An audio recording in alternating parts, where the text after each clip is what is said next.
it's definitely, I think it's,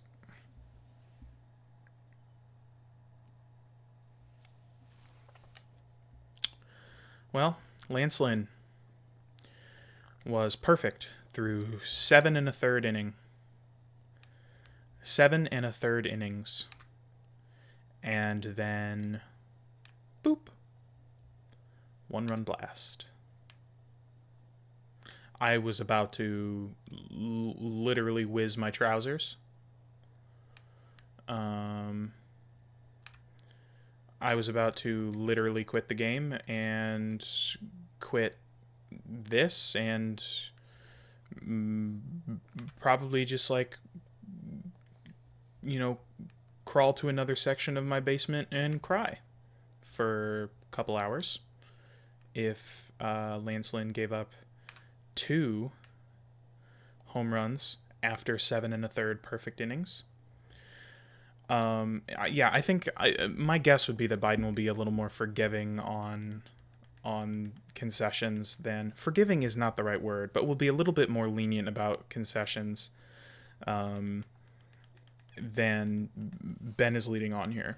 Counterproductive attempt by Ted Cruz in like 2014 to defund the federal government to get Barack Obama to repeal Obamacare. It was not going to happen. Barack Obama was not going to repeal Obamacare. There are certain things that may help individual politicians because it makes them look purer to the base that don't actually achieve the thing. But there's a difference between that and actively stumping for things that you think you can achieve in a negotiation, right? Chip Roy did that last time around. He did that with regard to the budgeting process, and he also did that with regard to, for example, Kevin McCarthy's speakership itself, and he won some important concessions. So that should be something that is on the table. Meanwhile, Joe Biden trying to lock up the youth vote by giving them weed, apparently. According to Politico, the Biden administration's Department of Health and Human Services is recommending that the DEA significantly loosen federal restrictions on marijuana, stop short of advising it should be entirely removed from the Controlled Substances Act. The health agency wants the drug moved from Schedule 1 to Schedule 3 under the CSA. That is potentially the biggest change in federal drug policy in decades. So we already have a huge percentage of American youngsters who are toking and making who are nothing of their lives. toking. So, Okay. first of all, we have now debunked in very thorough fashion. The scientific community has debunked the idea that marijuana is not addictive. That is not true. It is just not true. First of all, it's significantly more potent than when you work it. Second of all, it is actually quite addictive for a large percentage of people who take it. I am not completely caught up on that research, but that also wouldn't surprise me. At least from my anecdotal experience, it seems way more addictive than I was led to believe. The people in my life who touch it cannot seem to leave it alone, and I think a lot of that is because our generation has been so accepting of it. But I also think that this is demonizing, and I think that we would overall see positive impacts socially as a nation if federally it were no longer class 1.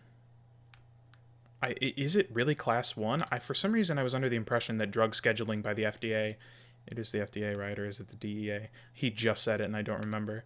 But it was an alphabetical system. It was class A. Maybe not. I don't know. It's been a long time since I've done that research. The idea that it is completely benign, particularly for young people, is a complete lie. I don't know how culturally we got to the point where tobacco products are considered the great root of all evil because you might die of lung cancer when you're 60. But marijuana, which makes you useless if you use it on the regular, is somehow considered, some sort of societal good? I mean, I know people personally who have serious problems with marijuana addiction, and it is a massive issue. And meanwhile, the Biden administration, seeking apparently to make everybody fat, stupid, and useless, is going to move toward more decriminalization on marijuana. Now, you can make the case the federal government is bad at the war on drugs. That's a case that I'm actually somewhat warm to. But that's not a case that Joe Biden has ever made. He's doing this on ideological grounds. So the HHS letter is part of an official review process initiated by Biden last October. The FDA conducts the review. It's sent to the National Institute on Drug Abuse and the HHS. The HHS transmits a letter of recommendation to the DEA. The White House is refusing to comment on the review process. So this will lead to a federal-state conflict because the federal law has failed to keep up with massive changes over the past decades in state cannabis laws. By the way, it's worked out beautifully for California and for states like Colorado, where Denver is now basically an open air drug market.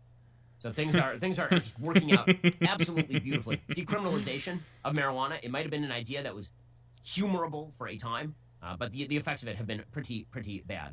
Meanwhile, Democrats continue to use climate change as their excuse for pretty much everything. So the governor of Hawaii, Josh Green, he was asked about whether Hawaii's electric company had been responsible for the complete destruction of Lahaina, which is one of the great tragedies of modern American history. It really is quite horrifying. And it's pretty obvious that probably Hawaii Electric should have shut down the electric substations, and they didn't, and it probably led to this fire in the middle of this giant windstorm. And he was like, well, I'm not going to say anything about the power company, but the sun, global warming. How much responsibility do you think the power company bears here for the fire? It's a very good question. 2 days in, which was on the 10th, I asked my attorney general, instructed her to do a comprehensive investigation. So she's doing that right now. She's brought an outside investigator in from the mainland that has fire expertise. She's going to find out exactly how much. We do know that that early fire was sparked, as Hiko said. I don't want to jump to conclusions just because I don't think it's fair for me to do that. But we will hold everyone accountable 100%, and we'll be very transparent about it. We'll release all the reports. I think that at the end of the day, we all have to acknowledge that this is a global problem. It was a very, very hot, dry, terrible storm. We are dealing with global warming here. We had 6 total fire emergencies from 1953 to 2003, and then we had 6 in the first 2 weeks of this month. Okay, so it's the get out of jail free card for bad governance. It turns out that human beings have been dealing with environmental disasters for literally all of human history. How you handle that is a good measure of are you good at your job or not. And he handled this about as badly as you can handle it. So global warming is the problem, of course. Meanwhile, Joe Biden doing the same exact routine. It's such a get out of jail free card. Climate change is now basically the excuse for everything. Right? We handled the disaster badly in Lahaina. Well, it was climate change. The economy is having problems. Well, that's probably because of climate change. Okay, who is actually saying that? It's climate change. Everything is climate change. It's the ultimate political get out of jail free card. Yeah, no. There's Strongly still some disagree. deniers out there in terms of whether or not climate change has anything to do with any of this. And we're going to need a whole hell of a lot more money to deal with emergency appropriations, to deal with all you're taking care of. Oh, so the answer is a lot more money. And I didn't see that coming. Joe Biden calling for more spending on things? No.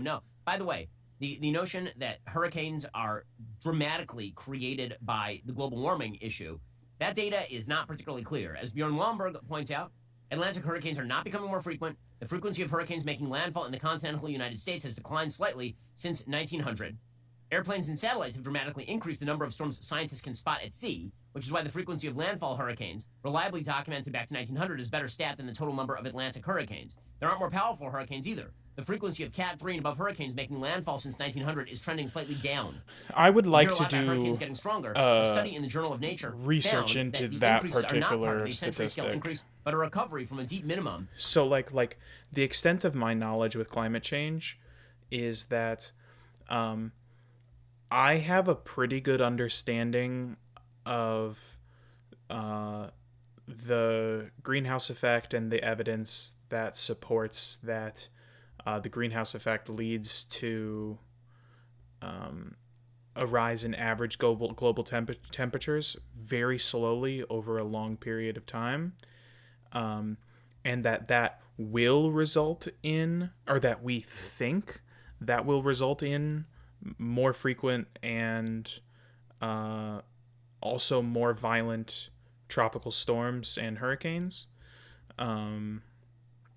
Although I guess a more violent tropical storm is just a hurricane, so a little redundant, but you know what I mean. And that obviously also leads to the greenhouse effect also leads to the melting of ice caps and sea level rise and things like that.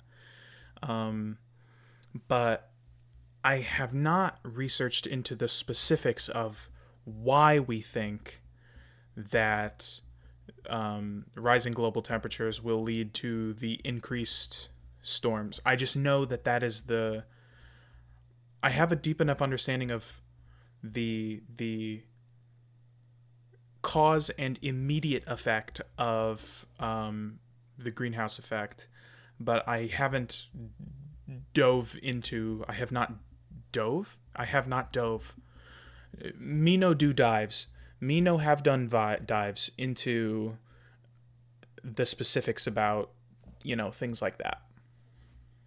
So I'm curious, honestly, climate change, super depressing. Super depressing.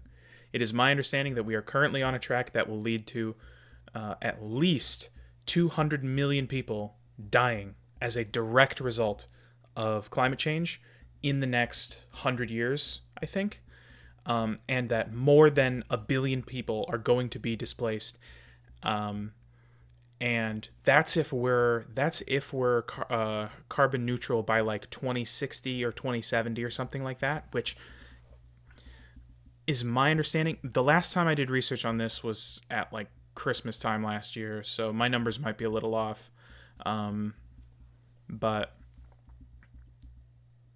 yeah, that's really depressing. And if you know what, if there is evidence saying that it's not as bad as we think, which is not the evidence that I've seen, or that it's not happening at all, which is not the evidence that I've seen,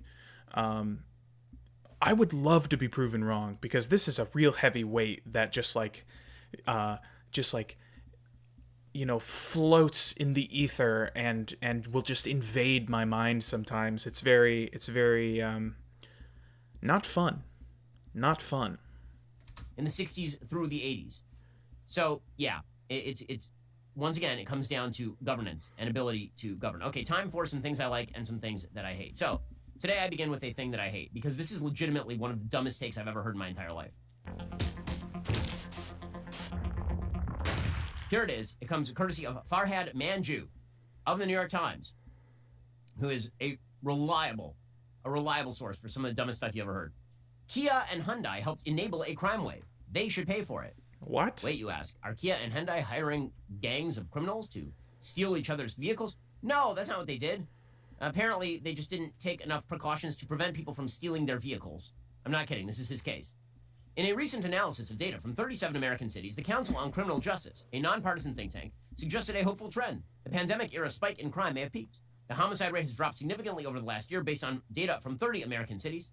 But there's a glaring exception. Auto theft. According to the Council on Criminal Justice, the number of vehicle thefts during the first half of 2023 was 33.5% higher on average than during the same period in 2022, representing 23,974 more vehicle thefts in the cities that reported data. That would be Philly, Washington, D.C., Chicago, New Orleans, Buffalo, and Durham, North Carolina. Motor vehicle thefts this year have more than doubled relative to last year, according to stats collected by Jeff Asher, a crime data analyst. Why are so many cars getting stolen? Police departments and city officials point to this. Millions of Kias and Hyundais are ridiculously easy to steal. So it's the fault of the car, you see. The car basically wanted it. Its skirt was too short. It needed to be stolen. That's the way that this works. It's not the criminal. Okay. The car's just. That is an incredibly distasteful metaphor. Ugh, boy, howdy. There are some times I will see Ben Shapiro on on Lex Friedman. I watched his whole interview with Lex Friedman, and in a setting like that, he comes off as a very reasonable, level-headed, just honest conservative, and then he will have particular segments like this where I'm just like, oh boy. I mean, I've disagreed with him thoroughly throughout most of this video, most of this episode of this podcast, but it is still there are just little moments. There are still just little moments like this that are they're I mean, they don't hurt. They're just disappointing that he feels he has to resort to this kind of simile to engage with his audience. I mean, I that's probably pretty hypocritical of me, considering, you know, some of the people that I watch. But I don't know. Sitting there, and the criminal was not a criminal. It was just you. You were just walking down the street like a normal human, never having stolen a car in your life, and there you saw it, in the pure summer sunshine, a Kia Ultima, and you were like, ah, let's do this thing. The time has come. That is the easiest car to steal. And so you, drawn like a moth to the flame, walked over to the Kia, and you said, sure, that's not a very nice car. Sure, I don't really want a Kia. I wasn't like desperate for any of Kia's brands. Like their EV6 wasn't my bag. Their Telluride wasn't my thing. But now that I see it gleaming in the summer sunshine, and I know it's super easy to steal, I, a lifelong law-abiding citizen, have decided to steal this Kia. That's exactly how it went, probably, according to Farhad Manjoo. For years now, most automakers have equipped most of the cars they sell in the U.S. with electronic immobilizers, devices that prevent cars from starting unless they detect a radio ID code associated with the car's rightful key.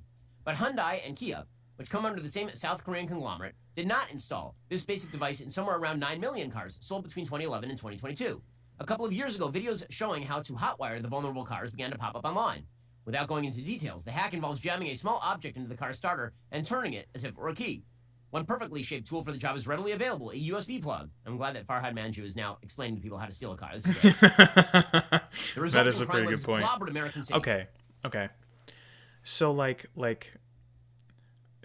this sounded, when he started this segment, it sounded like a more buck wild take than I think it actually is. I mean, it's a very clickbaity headline. But like, this is actually a really good point, that these you know, manufacturers did not take the necessary precautions to protect the cars of their customers, which is like really something you should do, considering cars are a massive investment for most consumers. So like, this is actually a really good point. I'm very curious if someone were to have a conversation about, and I'm sure he's had a version of this conversation before, but I'm curious what Ben's thoughts are now on what causes, oh my God, it's late. I decided to do this at the last second. It's very late. I'm curious what his thoughts would be on what causes crime. Because like, there's the meme on the left internet that if you just keep asking why, you will eventually force a conservative to admit that systemic oppression of the past results in, or has resulted in, poor economic poor economic situations for particularly people of color, but classism in general, like classism of the present, which poor economic opportunity is the reason for crime in the first place. It is pretty rare, or I shouldn't say it's pretty rare. It is less common for people to commit crimes just for fun or just to like enrich themselves. They do it, unless it's organized crime, they do it for, you know, themselves so that they can get by, kind of thing, which I haven't actually done too much research into that. That just sounds right, so don't quote me on that. That's just like, that is one of those things left over from my true lefty, like way left days, that I haven't fully examined to know what I actually think or what the research actually says. So I don't know, but I'm curious what his thoughts on that are, I guess, is my point. We're hitting close to 6,000 cars that have been stolen this year alone, said Adrian Diaz, Seattle's police chief. Am I watching this at normal speed? Is this okay? I know he talks fast, but it feels really fast. And then it's there probably are just because I'm follow-on tired. stolen Kias and Hyundais have been involved in numerous deadly crashes, armed robbery sprees, and other crimes around the country. Whoa, I didn't expect that from the Kias and Hyundais. That's crazy. So basically, the Kias, on their own, were stolen. There was no one to blame for this. It was their own fault, because they're easy to steal. And then the Kia robbed a bank and went on an armed robbery spree or shall we say a wheeled robbery spree all by itself. Amazing stuff from the Kia. Wow, I can't believe they programmed these cars to perform armed robbery. Why? Well, Seattle is one of several cities suing Kia and Hyundai. They make a compelling case, says Farhad Manju. The car makers should have known they were creating unsafe. Did you know that if you create a product and it is stolen, it is your fault it was stolen and you created an unsafe product? Okay, like, come on. That is an incredibly uncharitable representation of the argument that's being made. I think if you are the producer or manufacturer of some product, you have a right to, especially something as valuable to every individual, or at least people that live in the suburbs or people that live in certain sections of cities that, or I guess people in the country, most Americans, you have the responsibility to make sure that that product is, you are going to do everything you can to make sure that this is not going to get stolen. You have that responsibility as a manufacturer. That, like, I do not think that is an unreasonable expectation of Kia. Like, what? You knew it was probably going to be stolen. The costs of their decision have had far-reaching effects on public safety and city resources. There's no telling when thefts might abate. That is amazing. Farhan Manju laments. He says, it's difficult for cities to prove that the rise in thefts is primarily Kia and Hyundai's fault. Richard Rosenfeld, a criminologist who's one of the authors on the Council on Criminal Justice Analysis, told me motor vehicle theft is an under-researched phenomenon. But stats released by some of the worst affected cities strongly suggest thefts of Kias and Hyundais are a major part of the recent spike. There's a chance Kia and Hyundai will escape some of the blame for these thefts. There's a juicier target for politicians to go after: social media platforms, where the how-to videos have been circulating. This strikes me as a bizarre blame shifting. It's Kia and Hyundai, not TikTok, that sold theft-prone cars. Wait, why are we blaming TikTok? Or you? How about you blame criminals? I don't understand. There's like a third party here doing all the criming. It isn't TikTok. It isn't Hyundai. It isn't Kia. That is something that the left really does do that is kind of annoying, is that they will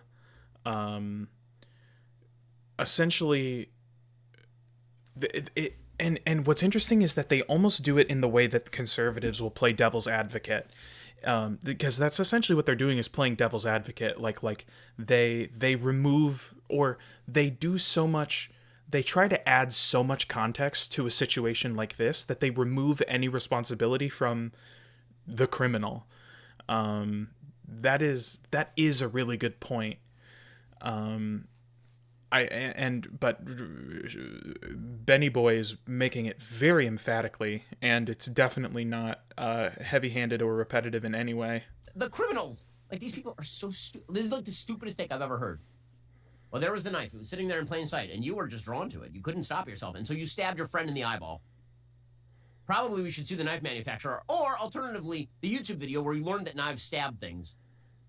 This is how dumb we've become. How about, like, some basic level of personal That's a pretty good responsibility? joke. Well, he can't say that, because you know what this might require? More police, more active policing, more throwing criminals in the jail and leaving them in the jail. I know this is like super basic stuff, but not apparently to these morons. So, slow clap for that genius take there. That is some strong stuff. Okay, meanwhile, let's get to a thing that I like. So, things that I like today. Joe Rogan had on Oliver Anthony. He's the guy from Richmond, north of Richmond, who's become sort of a national phenomenon. His song led off the first Republican debate. He says he's not a political figure, which is perfectly fine. I think, like most Americans, he really doesn't follow politics all that closely. But his generalized annoyance at an elite class that seeks to control the lives of Americans and use its power to redistribute, as he says, from sort of the productive to the unproductive, that is inherently political, even if he doesn't wish it to be a partisan issue.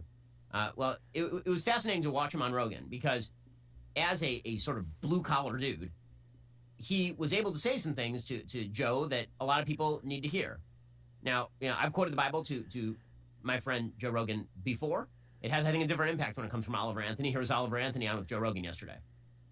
You know, like there's things it says, like, and I'll be very Why is this brief in with this, I promise, 244p? but, like, one thing, ironically, it's Proverbs 4:20, which I thought you would like. So if there's anything better, Perfect. Read it. Preach. My son, pay attention to what I say. Turn your ear to my words. Do not let them out of your sight. Keep them within your heart. For they are life to those who find them, and health to one's whole body. Above all else, guard your heart, for everything you do flows from it.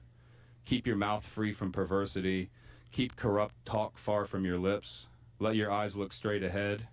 Fix your gaze directly before you. Give careful thought to the paths for your feet, and be steadfast in all your ways. Do not turn to the right or the left. Keep your foot from evil. But that's pretty profound. But the whole book of Proverbs is like that. Like, it's not preachy. It's not what you think. Like, not preachy. It's like, it's good guidance. It's like it's good guidance that you would want a father to give to but his it's son. definitely preachy.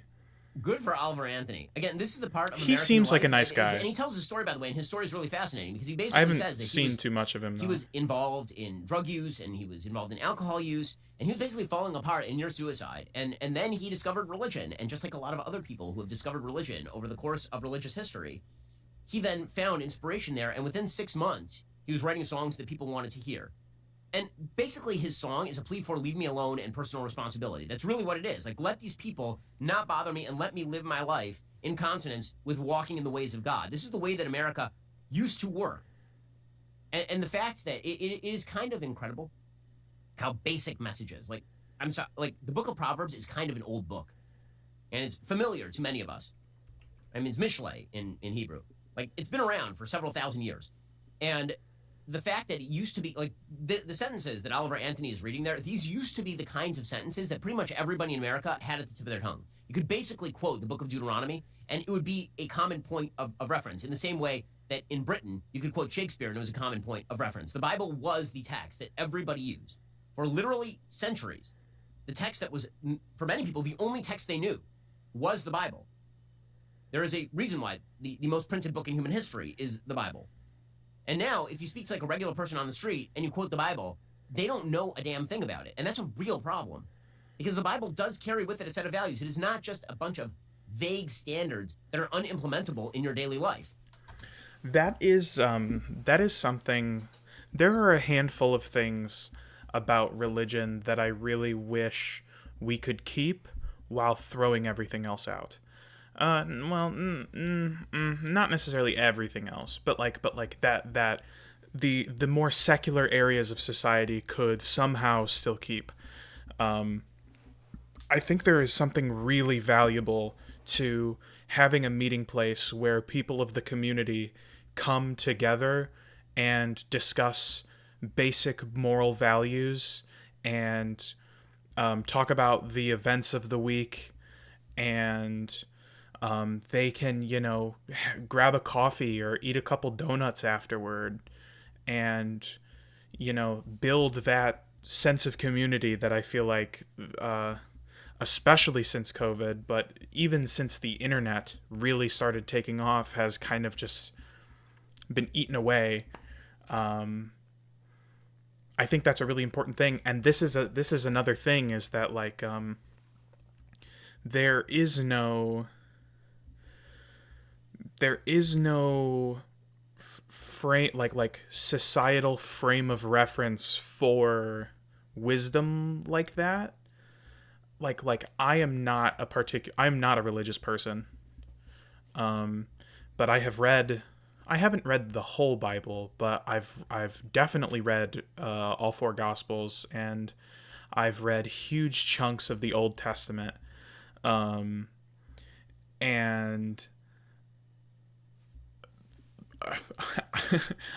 sometimes I swear people who talk about the Bible have never read it and have absolutely no idea what they're talking about.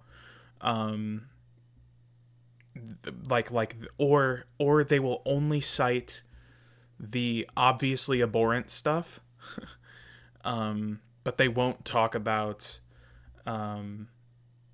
like there are some stories of Jesus in the Gospels that are, I can't think of any off the top of my head. It's been a while since the last time I read it, but like when I have read it in the past, there have been times where I've just been like, holy cow, that is really profound.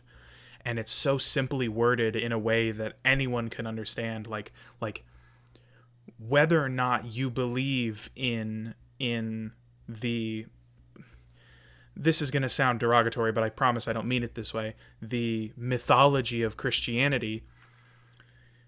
I think a rational person could hear these words or read these words and understand why they have, persevered.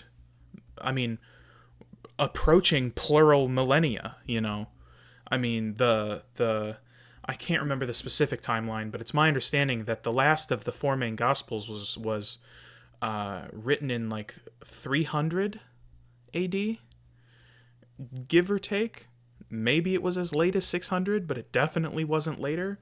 So at the very a conservative estimate, no pun intended, 1400 years ago, like, there's a reason these words have led societies for a huge chunk of that time. Yeah.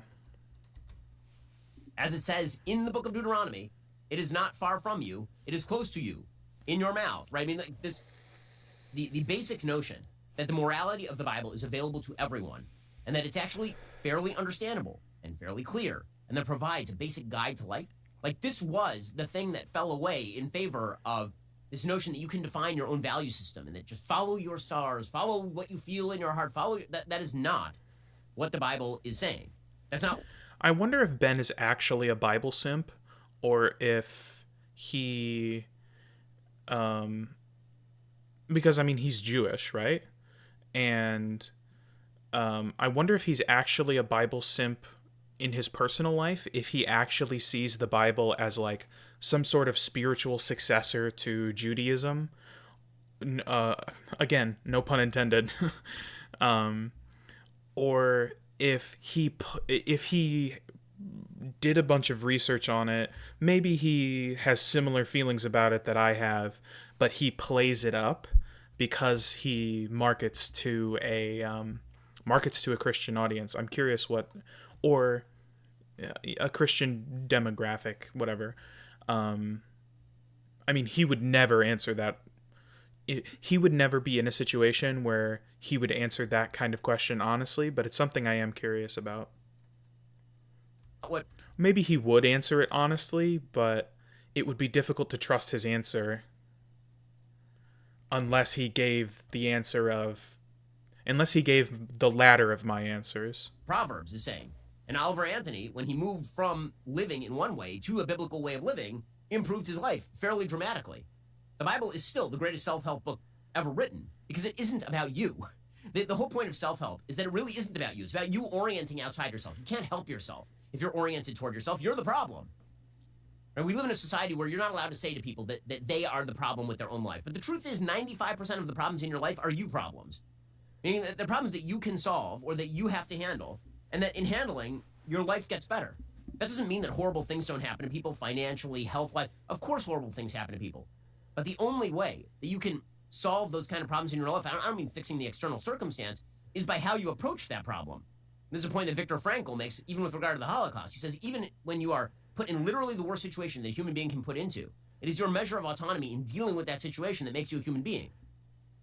That's what biblical values used to teach. And it used to be ingrained from the time that you were very, very young. There are some people who lead that sort of life instinctively. Like, Joe is not a biblical liver, but Joe is the kind of person who approaches life that way. Like, if you actually know Joe, I'm friends with Joe, the way that Joe approaches his own life is in this way. He's like, how can I help myself? How do I solve the problem? Not how do I blame somebody else who then comes and solves the problem for me. One of the big problems with our politics is just that. Everybody's waiting for the Deus Ex Machina. Everybody's waiting for somebody to come along and solve all their problems for them. And the politicians who are the most popular are the Pied Pipers who say this kind of stuff. Well, I will solve your problems. I will come in with the power of government. I will fix everything. But that's not possible. They can't do that. Everybody's looking, as I said on Twitter today, everybody's looking for the Deus Ex Machina, meaning the God outside the machine. There used to be something in Greek theater where basically the writer would run into a problem of his own making that he couldn't fix, and suddenly a God would arrive from like the rafters, like Apollo would just show up and boom, fix the problem. That was Deus Ex Machina, right? It was the God outside the machine that was going to fix everything. Well, instead of looking, but now we've basically attributed those kind of powers to our elite, and then we're surprised when they can't fulfill it. How about instead of looking for a Deus Ex Machina to fix everything, or a miracle to fix everything, how about we actually look to, the set of values? I think he is really close to making a really good point here. I think that the problem with what he's saying is that he is either intentionally or unintentionally misunderstanding the way that, because I mean, he's talking about the left, right? He's not saying he's talking about the left, but he's talking about the left. He's trying to say that the left is waiting for a Deus Ex Machina, but really that's not what they're trying to do. They're trying to, or my interpretation of what they're trying to do, this might be a hopeless cause that they're just waiting for a miracle, but it is my opinion that they're trying to reshape the system in a way that lessens human suffering when things don't turn out the way that you thought they would, and makes it easier to get back on your feet, because there's only the argument that Ben is making is that you have total control. It's a very I don't know if this is actually Randian, but I hear this school of thought applied to Ayn Rand, however you pronounce her name. It's a very Randian school of thought that you have complete control. You are its main character syndrome. And that fails to recognize that there are things outside of your control that can devastate your life. And the left isn't hoping for a miracle. The left is trying to say that there needs to be hope for the people who lose everything completely outside of their control. We need to structure society in a way that looks out for those people. And I feel like he's misrepresenting that point, or he's not talking about the left at all. I don't know. That built the civilization that we have garnered all benefit from while giving very little back. How about that? That would be the thing that actually makes a big difference. It was a pretty fascinating appearance. Rogan also, during this appearance, went after Rainn Wilson. Rainn Wilson had gone after Oliver Anthony, and here was Joe going after Rainn Wilson in return. It's a subject of discussion, so like everybody is getting involved, and somehow or another it became cultural. And then there was Dwight from The Office. Oh yeah, he chimed in that if he was going to write a cultural anthem, what did he say? Something like he wouldn't write about overweight people on welfare. He would write about billionaires and their taxes. Yeah, there's nothing funnier than millionaires talking about billionaires. There is nothing funnier about millionaires pretending these billionaires are out of touch. Oh yeah. And then, take Dwight from The Office down to West Virginia.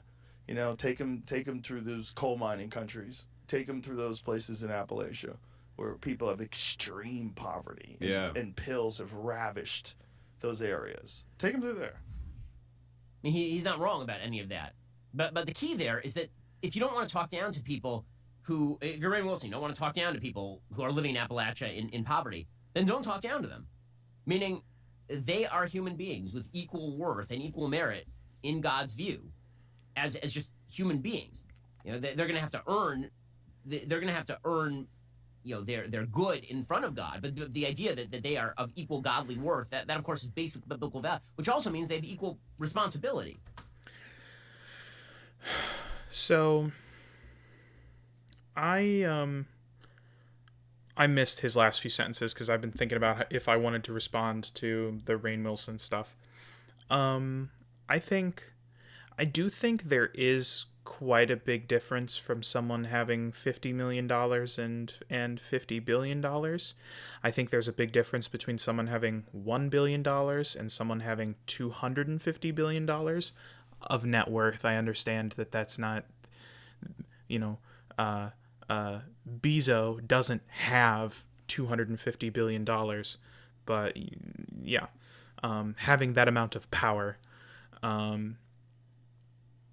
But I also think that to most people, that sounds like a kind of semantic argument, and so it's kind of silly to debate, but I decided it was worth bringing up. There is a huge difference in that. I don't know how much Rainn Wilson is worth, actually. My guess is he seems like the kind of guy who would give away a lot of his money, but maybe not. I don't know.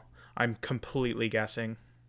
In God's view, as just human beings, they're going to have to earn. They're going to have to earn, their good in front of God. But the idea that they are of equal godly worth, that of course is basic biblical value, which also means they have equal responsibility. It's responsibility that has fallen away here. The Oliver Anthony appearance on Rogan is definitely worth the watch. You should spend some time with it. It's really good. Alrighty, guys, the rest of the show continues right now. You're not going to want to miss it. We'll be speaking with Dr. Marty Makary of... Well, this was a good time. I had a good time. And I didn't feel out of my depth like I did. So, right before I did this one, I did like a practice recording where I had on an episode or a Timcast, and I am not at the level where I can keep up with the absolute nonsense that goes on that program. But this, I felt like I was able to keep up at least most of the time, even while I was double tasking with baseball. This is the first video on this channel, so nobody's going to see this. But if you did see this and you made it... Jesus, how long have I been here? Oh God, we're approaching 2 hours. If you've been here, let me know what you thought and the kinds of people I should react to, I guess.